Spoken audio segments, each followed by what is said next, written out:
Un jour, j'ai dit à mon grand-père, bientôt je vais me marier. Et mon grand-père m'a dit, mon fils, sache désormais que tes jours sont comptés sur terre. Je lui ai dit, mais pourquoi grand-père? Il me dit, parce que le mariage, c'est la seule guerre avec laquelle tu dors avec ton ennemi tous les jours.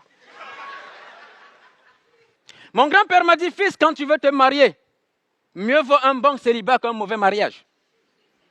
Il m'a dit, quand tu veux épouser une femme, demande à Dieu de t'aider pour que tu trouves la bonne femme. Car si tu trouves une mauvaise femme, tu risques de faire une crise d'AVC. Et lorsqu'il est causé par une femme, AVC signifie arrête de vivre, connard.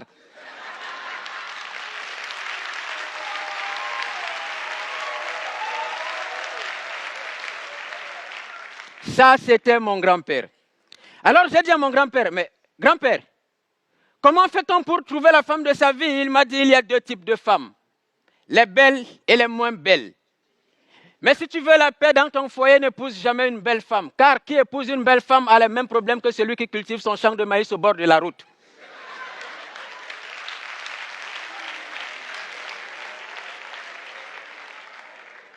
J'ai dit à mon grand-père, grand-père, comment faire pour connaître la femme de sa vie? Comment faire pour savoir qu'une femme peut rester dans un foyer? Et mon grand-père m'a dit, observe le comportement de ta belle-mère. Les tigres ne donnent pas naissance aux agneaux.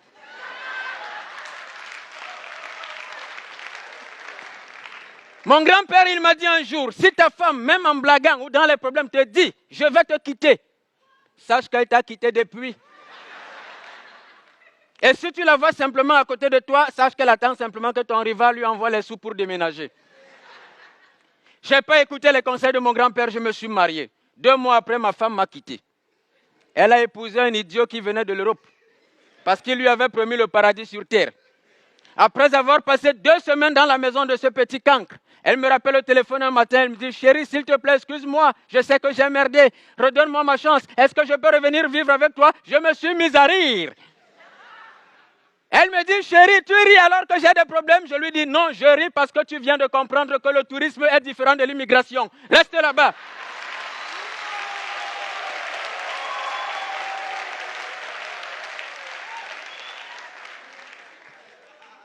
Je suis allé voir mon grand-père.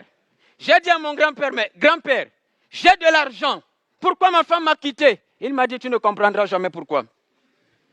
Il m'a dit, quand tu es pauvre, la femme a tendance à te tromper avec un riche. Quand tu es riche, la femme a tendance à te tromper avec un pauvre. La femme, c'est comme le vent, elle souffle dans la direction qui lui plaît.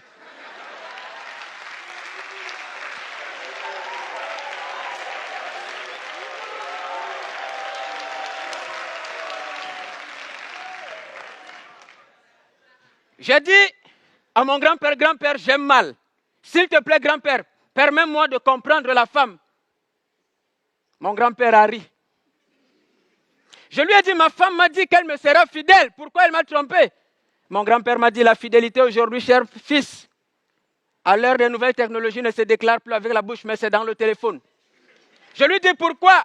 Il me dit, parce que pour déshabiller ton partenaire, tu n'auras jamais besoin de code. Mais pour allumer le téléphone de ton partenaire, il te faudra un code, car nos téléphones sont devenus plus intimes que nos parties intimes.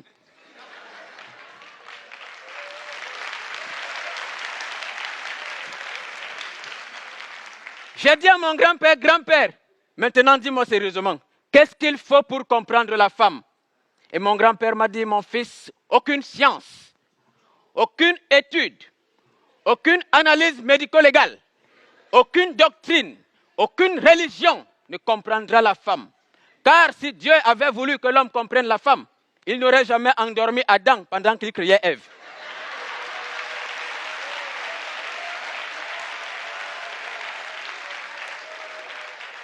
Et moi, j'ai dit à mon grand-père ce jour, grand-père, je comprends maintenant d'où provient l'incompréhension de la femme vis-à-vis de l'homme.